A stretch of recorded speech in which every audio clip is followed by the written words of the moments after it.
For a diverse lot, that's true. I mean, Richard was talking there about when you're elected to the Dáil, when he was elected to the Dáil, chaos followed. And all this year, let me assure him it, but we don't have to get elected in order to get chaos. We're frequently in chaos anyway. But it's chaos because we're diverse, because we're broad, but at the heart of it, there's something hard and sensible and something sort of that inspires and irradiates all the other aspects of people before profit. We're in this race to win, and we believe that we can. We believe that we can take seats in the council. We believe that we can take a seat in the assembly. We've got three other candidates standing in the north, as Dan was saying. Brian Falloon, a former drummer with stiff little fingers. That's not terribly relevant, except that they did write Alternative Ulster, which is a very relevant sort of tune at the moment. And to say Jerry Carroll in West Belfast, who's one of the leaders of the FEE, the Free Education for Everyone, and indeed he's awaiting trial for his role in the last student demonstration in Belfast. And Harry Hutchinson in Mid-Ulster.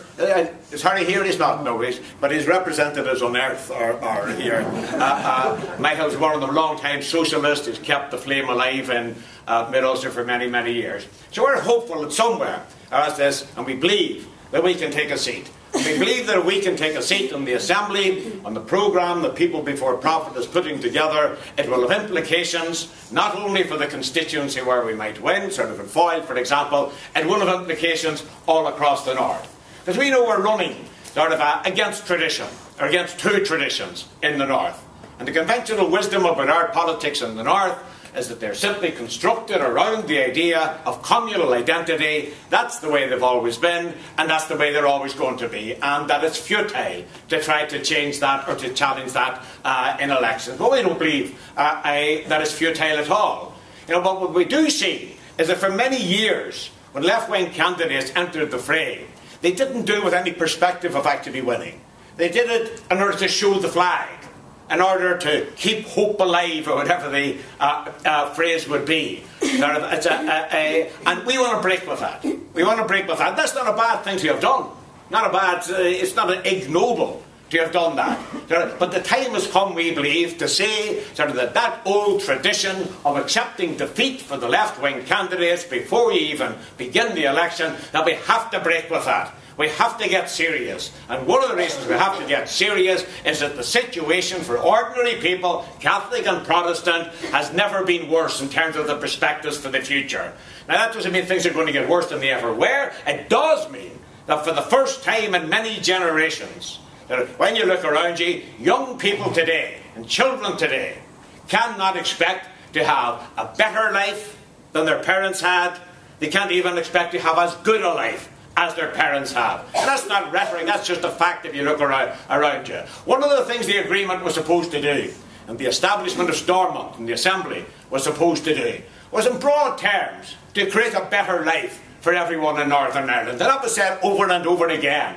There will be a peace dividend. If violence goes away, we'll be able to build a vibrant economy which is going to serve the needs of all the people. That's one of the reasons it was so popular, of course, and that will be the context in which peace will be underpinned and sustained. That simply hasn't happened.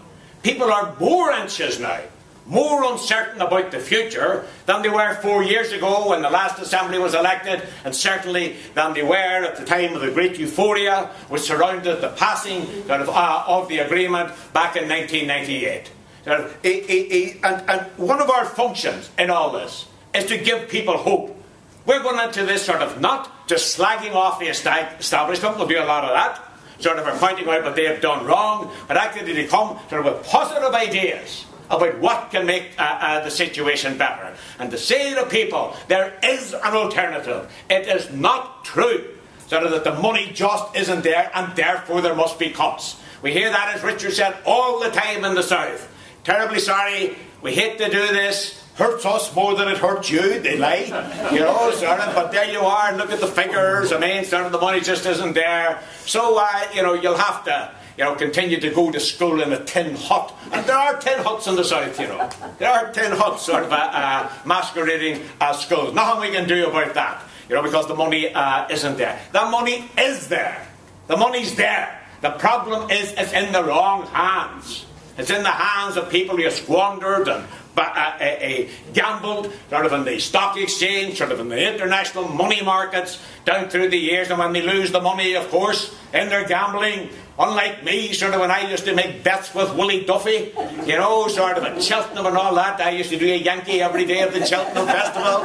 Always lost. Never occurred to me, to go to Willie and say I'd lost, but give me the money anyway, I want my money back. And if he wouldn't give it to me, to go sort of to the DHSS, representatives of the state, and said, look, I backed out of these horses, everybody told me they were going to win. Look, was forecast in various years, it meant, well, horse finish last, I want my money back. Go on, take it out of the taxpayer, sort of, and give me my money back. I couldn't do that. These chancers can do it. Shawnee Fitzpatrick and these bums sort of down south and all the rest of them that gambled huge amounts of money. Actually, I heard Shawnee Fitzpatrick. Everybody's forgotten this, but I haven't. About 3 years ago, just when things were going bad in the south, I heard that Shawnee Fitzpatrick was the man who ran Anglo-Irish Bank, which wasn't a bank at all. It was just throwing out tens and hundreds of millions of pounds, literally hundreds of millions of pounds to individual developers. All of them were pals of Shawnee. You know, started telling them out the idea was made that they would invest in property, property would rocket upwards or keep going ever upwards, they would make a fortune, pay the money and the interest back to Anglo-Irish Bank, Shawnee would make a fortune, pay no tax on it because they're all based abroad and all that there. Happy days, everybody a winner. Didn't work because the property market crashed. And they discovered that they owed all this money and that the property that they had, you know, they leveraged the money on, that the property that they had suddenly was worth about 7 and 6pence in old money. You know, sort of where they paid millions for it. They lost the bet. Now, I actually heard Shawnee Fitzpatrick, it's absolutely true, on the radio at the time of the 2008 budget, or just before it, and they asked Shawnee, you're a businessman, you understand these things, what should the Minister for Finance do?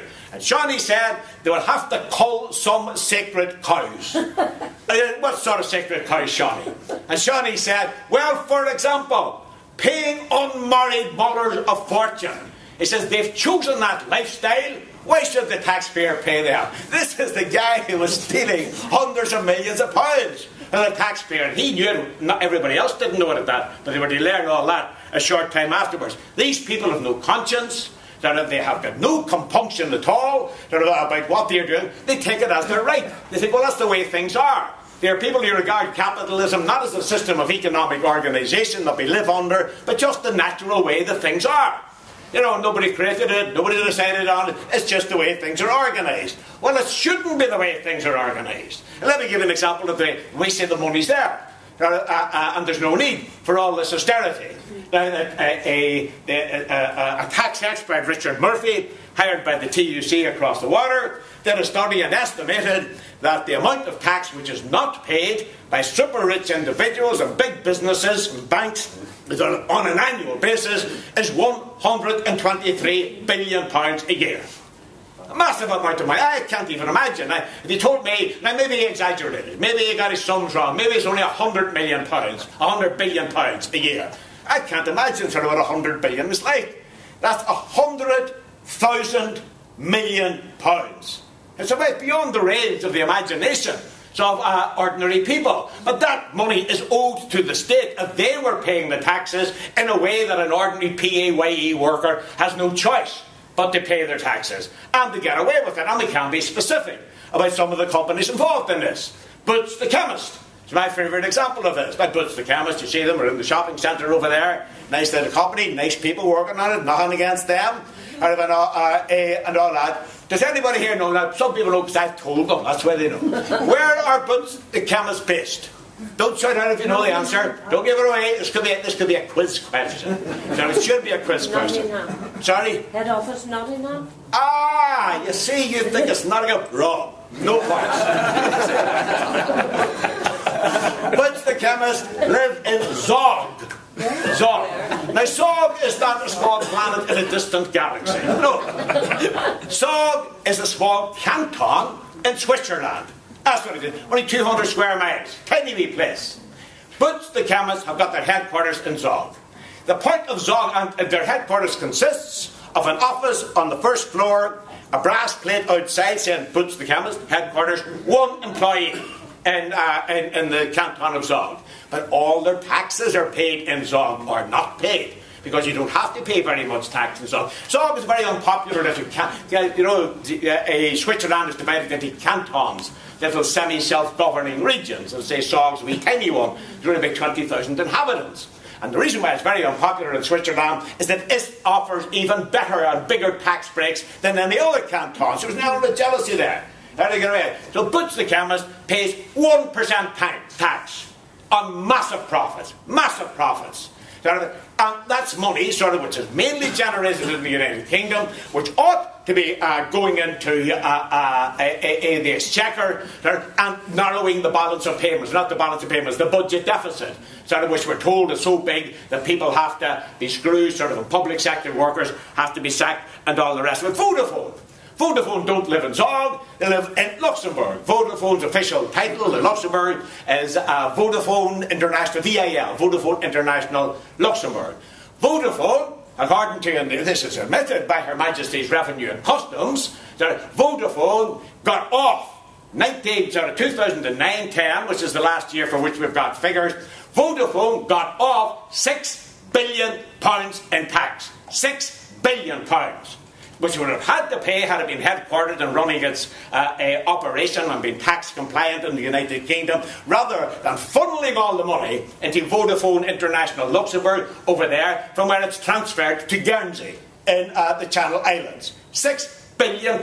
This is how you build up towards the figure of 100 billion, or as Richard Murphy claims, 123 billion. And there's lots of other firms like a Topshop.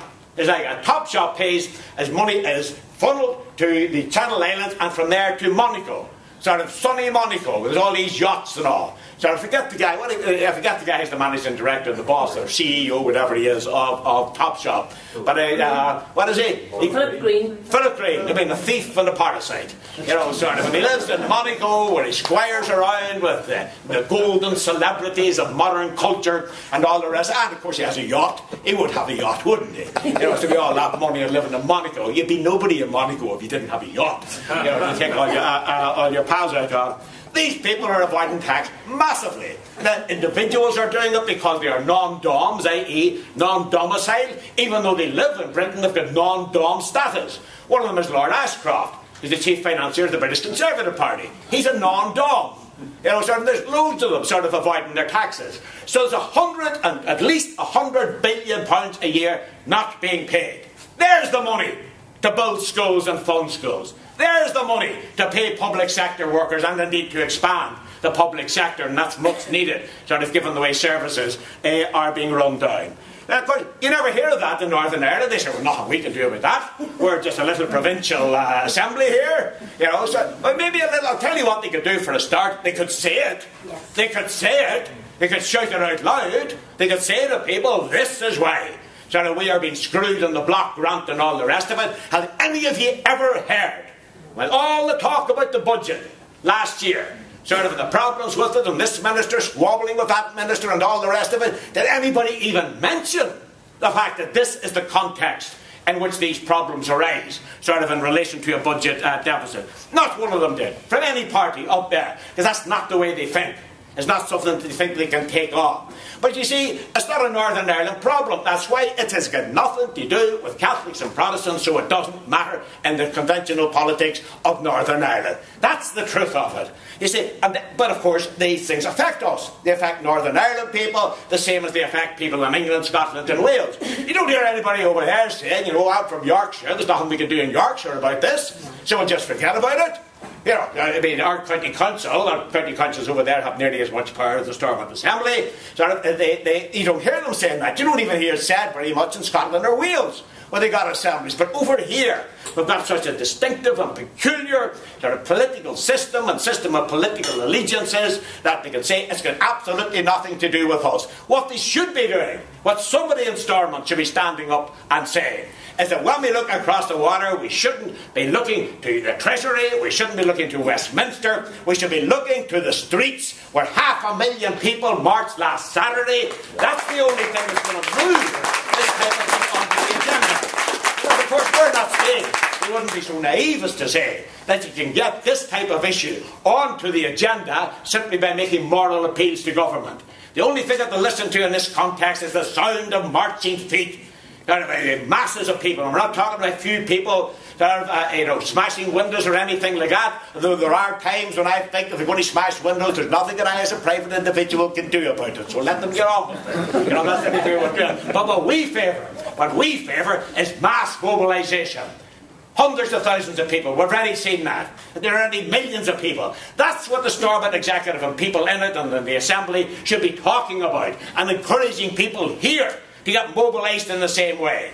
There are 7,000 people, according to the police, out in Belfast last Saturday. Was it the Saturday before last? Was it sort of on March the 26th? Well, whenever that was. Should have been 70,000. And it could have been 70,000. Look how the parties in the north can mobilise people when they want to. Look how they can turn out whole communities when they want to, usually on narrow issues to do with the relationship between two communities. Think what would happen if all that effort and organisational ability went into mobilising people about their own interests and the interests of working class people on this society. It doesn't happen. That has to change. People before profit in the Assembly will be the catalyst which can change that. Now, there's one thing you can say about us. One thing you can say about Stormont too, there's nothing that Stormont needs more than a good, vigorous opposition which is going to stir it up. Nobody is better placed to do that than people before profit. If we get in there, we'll do it. And as Richard said, the idea is not simply to get into Stormont and to join in manoeuvres or to make better arguments, to be a better debater than other people in there. That might be grand to do. It'll enlighten people maybe and so forth, but that's not what will change things. We will use the clout and credibility that membership of the Assembly gives you to work at grassroots level, to put that credibility at the service of people in working class communities who are fighting to defend services, rank and file workers who are fighting to defend their jobs, are fighting against wage freezes and all the rest of it. So that is the job that we can do. And it's a job which is as much outside the Assembly as it is inside. I would envisage that any of our MLAs would spend at least as much of their political activity out on the streets in places like Gallia and Cregan and Irish Street and Nelson Drive and Carnhill and the Brandywell. That's where they would be at least as much as they were in Stormont, because that's where work has to be done and that's where a real difference can be made. So that really is the heart of our case for asking people to vote for us. And it doesn't mean that it's not just some big broad things like the budget deficit and the tax which is not being paid and all the rest of it. Within that, there are specific issues that ought to be fought and ought to be highlighted, specific scandals which we would take up as well. So because all these things, when we talk about cuts, when we talk about the pressure of working class people, they all come down to specific things. Let me give you a tiny example of what I'm talking about. It's a tiny example, but it's not tiny for the people involved.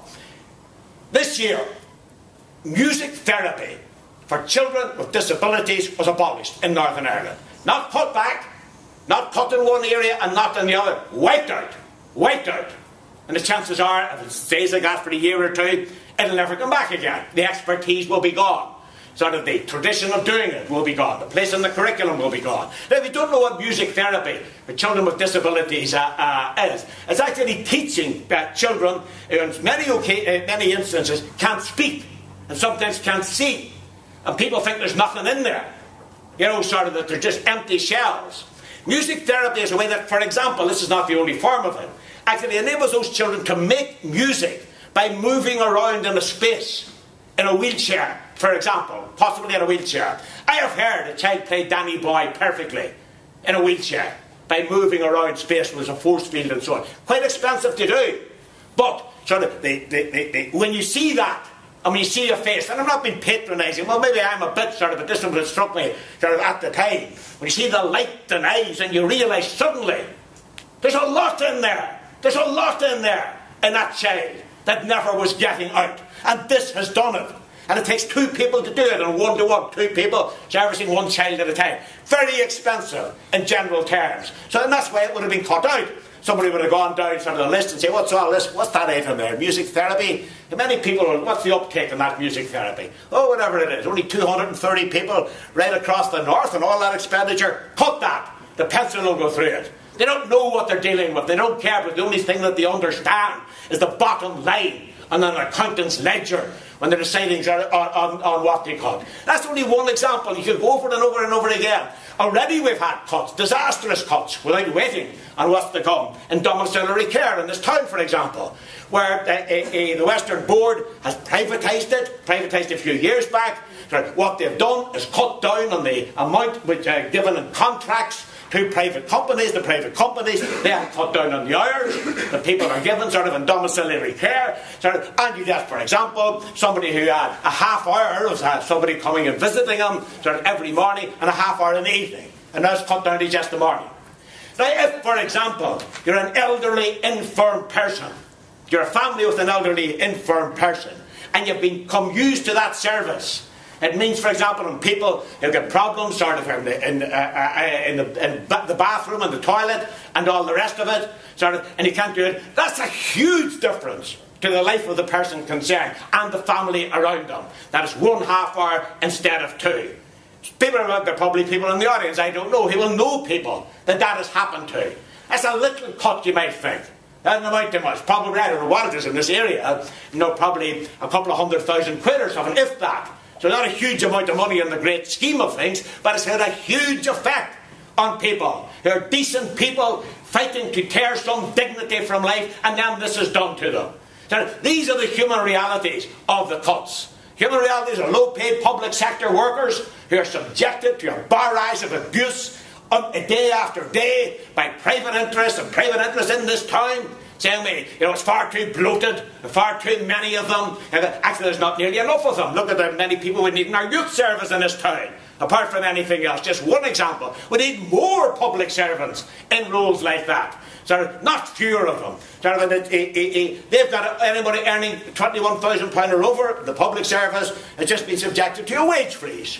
Now, with inflation running, hitting about 4.8%, headed for 5% and over, if you freeze wages, that's not a wage freeze. That's a wage cut, because you have less money at the end of the week than you otherwise would have. And if you're earning 21 grand a year, you're not rich. You're certainly not rich. So it's poor people, or relatively poor people, who are bearing the brunt of these things. And we have to focus on that. We have to raise awareness of that, and most of all, we have to tell people and show to people, you don't have to take it. You can fight back. And if you do fight back, you can make gains. In fact, it's the only way to make any gains. It's the only thing that they're going to listen to. Why was the decision on the radiotherapy unit in Dalton reversed? At least we're promised it's going to be reversed. It's not actually done yet. Why did that happen? Was it moral persuasion? Was it people made a good speech and convinced the executive? Not at all. It was the fact that there was a revolt in the town. There are loads of people coming and a certainty that more people were going to come. That's what it is, and that's the key to dealing with all these things. You see, you go to all the issues that are Derry issues, we've seen local issues and so forth, and they all sooner or later come back. You have to trace them back to the general context in which they are happening. Take the university issue. We agree 100% that Derry deserves a university commensurate with its size, and it should be called Derry University. Why call it anything else? I'm sure whoever McGee was, that was a grand fellow. Whoever he was. Does anybody know who McGee was? I don't know. He's got a university college named after him. Probably a very nice man. I'm not attacking him and so on. But it should be called. Sorry, who was he? Was that a right woman? Who was she? Maggie. Martha McGee. Martha McGee. Good old Martha. Sorry, I'm sure she's worthy. And the best person, whenever they were picking the name, I'm sure she was probably a top of the list. But the name doesn't matter. How did I get onto that? But see, the problem with expanding the university, the problem with expanding it doesn't just have to do with the inertia and spite that was directed towards Derry and towards the university down through the years in the past. That's one problem, the historical legacy of that. But the other, more immediate and bigger problem is the funding crisis in further and higher education generally, where it's been cut back and cut back and cut back across the water, sort of, and many of the institutions and so on, of course, are all UK sort of institutions, and many of the decisions affect us in the same way as they affect people across the water. That's the context in which this is happening, and the conclusion we draw from that is that it makes no sense to fight for the expansion of the university in Derry without also fighting, generally speaking, against the cuts which make it impossible to expand the university in Derry. So all these things come together, and it could go on and on about the different aspects of cuts and economic austerity.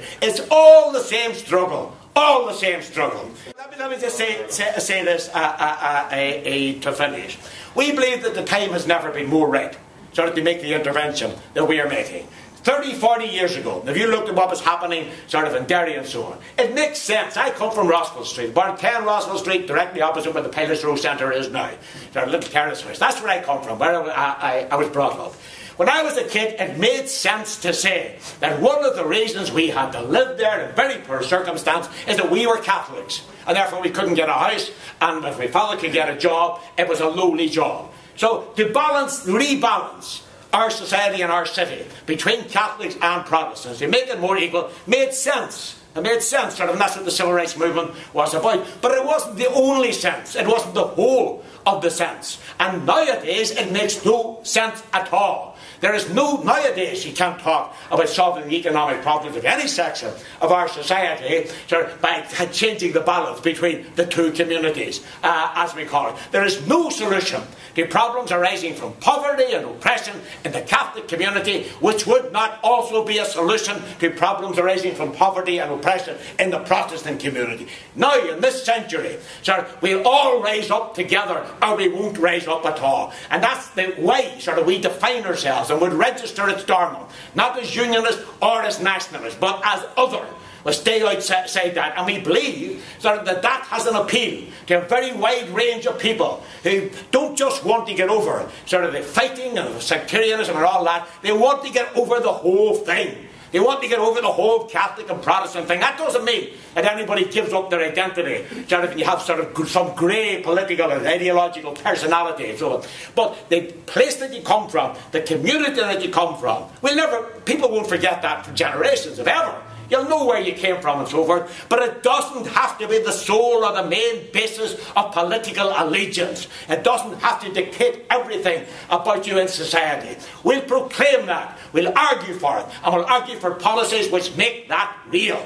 Working class policies which transcend the sectarian divide. And if we can be elected in Derry or Mid-Ulster or West Belfast, just one of us, to do that, and I believe it'll have a major seismic effect on politics in the North, because people everywhere will look at it and say, fuck me, that can be done. It can work. It can do it. And people who think it's futile, and it's always going to be futile, will suddenly realise, no, it's not futile at all. It is a necessity of the moment, and they'll go for it too. The stakes are that high. We need a lot of help to do this. We need a lot of help to do it. We need to have at least a 50%, which is a massive thing to do, raise in the first preference votes compared to what we got the other time. We think it's just about doable. It's just about doable if everybody, even half, agrees with us, will weigh in over the next 4 weeks and try to get the vote out, try to convince their neighbours and to get their neighbours to convince their neighbours and to go and do a bit of work for this campaign. We can do it, and we can make a real difference. Thank you. These voracious politicians, all they should run for is their lives. But it's not too late to make a difference. You can elect, you can decide to put the people before the profit, to put the need before the greed, to find a new direction beyond the orange and the green. You put the people before the prize.